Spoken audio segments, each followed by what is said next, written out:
publication de la liste des médias conformes aux dispositions du Code de la presse aujourd'hui est l'aboutissement d'un processus qui a démarré par une requête des journalistes et des acteurs des médias eux-mêmes. À l'issue des assises des médias, l'une des recommandations fortes était que l'autorité de tutelle puisse veiller à l'application des dispositions du Code de la presse de 2017, qui, depuis son entrée en vigueur, souffrait par rapport à certaines dispositions non mises en œuvre. Et de ce point de vue, lorsque le ministre de la Communication, M. Alioune Sall, est arrivé, il a initié de larges concertations. Le 25 juin, il a rencontré l'ensemble des acteurs des médias qui ont à nouveau posé sur sa table la doléance qui est celle de publier la liste officielle des médias. Jusqu'ici, le Sénégal n'avait aucune visibilité sur les médias qui exerçaient sur le territoire et celles qui respectaient le cadre légal en vigueur. Le diagnostic de la situation des médias à l'époque avait permis d'identifier près de 535 médias ou entités se déclarant comme tels et qui avaient bénéficié du Fonds d'appui de développement de la presse, qui est un montant, une enveloppe d'1,9 milliard qui revenait aux entreprises du secteur des médias, mais aussi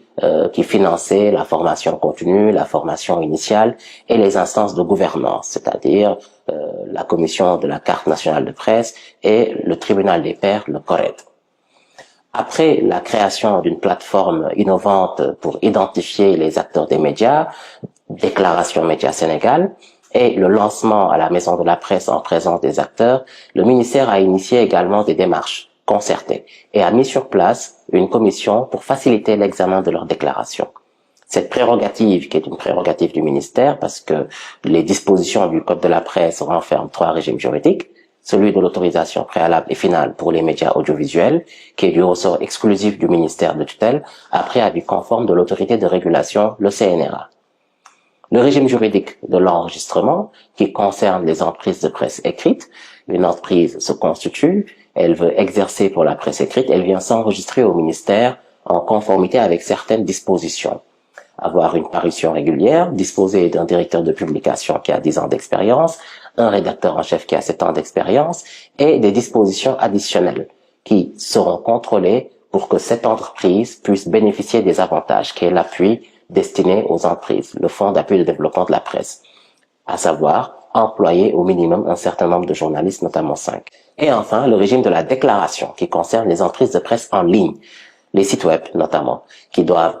communiquer leurs fournisseurs d'accès Internet, avoir un directeur de publication, un rédacteur en chef de 10 ans et de 7 ans, employer de façon régulière au minimum 3 journalistes. Ici, cette exigence d'emploi de 3 journalistes n'est pas une exigence facultative pour bénéficier d'un appui financier. C'est une exigence substantielle à la Constitution même. Et enfin, la situation de ceux qui font de la télévision via Internet, qui en réalité font de l'audiovisuel et tombent sous le coup de l'article 94 au même titre que les radios commerciales et communautaires. À la différence que les radios commerciales, qui font de l'information à temps direct, doivent avoir également un directeur de publication de 10 ans et de 7 ans, ce qui n'est pas exigé aux radios communautaires qui doivent quand même être signataires d'une convention et d'un cahier de charges auprès de l'autorité de régulation. La commission donc, qui a été créée par le ministre de la Communication, regroupe l'ensemble des acteurs impliqués dans ce processus-là, à savoir le ministère de l'Intérieur, auprès de qui les quotidiens doivent aller faire leur dépôt légal, mais aussi qui dispose d'une unité de surveillance de toute l'activité sur Internet, la cybercriminalité, le ministère de la Justice, auprès duquel les acteurs déposent également copie de parution de leur quotidien et de leurs journaux, magazines ou autres,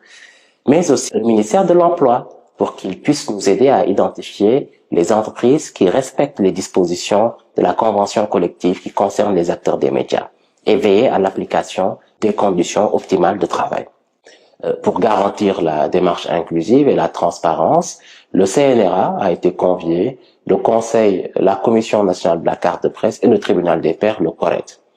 Et donc, c'est cette commission qui effectue les vérifications préalables de toutes les déclarations et qui n'a qu'un avis à soumettre auprès de l'autorité de tutelle, le ministère, qui a les prérogatives finales pour vérifier les conformités des déclarations aux dispositions du Code de la presse. Lors de la publication de la première liste le 3 décembre, nous étions donc à 112 médias conformes, sur 385 médias qui ont effectué les dépôts. À l'issue de cette journée, le ministère avait accordé un délai de 72 heures pour les médias qui ne s'étaient pas enregistrés, mais aussi pour permettre aux médias qui avaient été rejetés pour divers motifs, des manquements liés à des éléments non conformes au code de la presse, de pouvoir se conformer.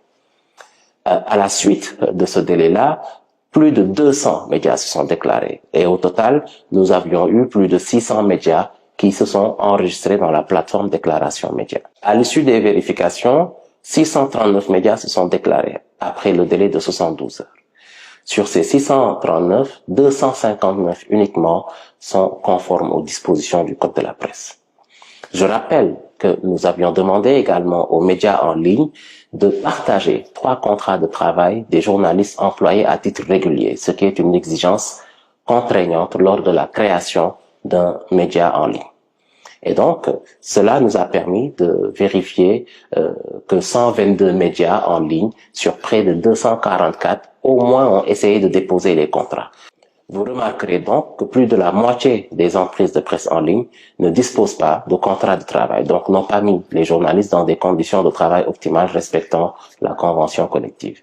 Sur les 122 ayant déposé leur contrat, seulement 80 ont déposé 3 contrats valides. Et à l'issue de toutes ces vérifications-là, avec l'inspection du travail qui va entrer en action pour procéder à des vérifications physiques, mais aussi à des vérifications de la conformité de certains contrats non enregistrés, il est prévu qu'il y ait une régularisation de la situation de 369 journalistes et reporters. Cela répond déjà à une demande des jeunes reporters qui exigeaient que leurs employés puissent leur verser des salaires, leur faire signer des contrats de travail et leur permettre de bénéficier des cotisations sociales. Alors, au stade actuel, au regard du décalage qu'il y a entre les 600 médias déclarés et les 200 conformes, des dispositions seront immédiatement prises sur instruction ferme du ministre M. Alioune Sall afin que le CNRA puisse envoyer des mises en demeure aux médias audiovisuels, télévision et radio, particulièrement les radios et les radios communautaires qui ont des fréquences sans avoir signé des conventions et des cahiers des charges, mais aussi les télés qui ne remplissent pas les dispositions du Code de la presse. À l'issue de ces mises en demeure, des coupures de signaux sont prévues, des retraits de signaux également. Pour les web TV et les médias en ligne qui ne remplissent pas les critères, le ministre a donné des instructions fermes afin que le ministère de l'Intérieur puisse entrer en action à travers la direction de la surveillance du territoire et la cybercriminalité pour identifier ces acteurs, leur demander une dernière fois de se régulariser et en cas de défiance flagrante, ils devront répondre de leurs actes devant la loi et il n'est pas exclu qu'il y ait des blocages de ces sites et de ces web TV qui exercent en toute illégalité. Enfin, pour les quotidiens, nous avons remarqué que la plupart des quotidiens se conformaient maintenant au dépôt légal, à l'exception de quelques-uns qui ont été invités à le faire. La plupart des quotidiens déclarés non conformes sont constitués de journaux PDF qui ne procèdent pas au tirage ou de une PDF, ce qui constitue de toute flagrance une illégalité. Et à ce niveau-là, la DST également va être mise à contribution pour leur demander de cesser cette activité au risque d'encourir des poursuites. Voilà à l'état actuel la situation des médias. Nous avons franchi un cap essentiel et pour la première fois dans le processus historique médiatique au Sénégal, l'État dispose en conformité avec les dispositions du Code de la presse et en accord avec les acteurs des médias d'une liste officielle de médias conformes.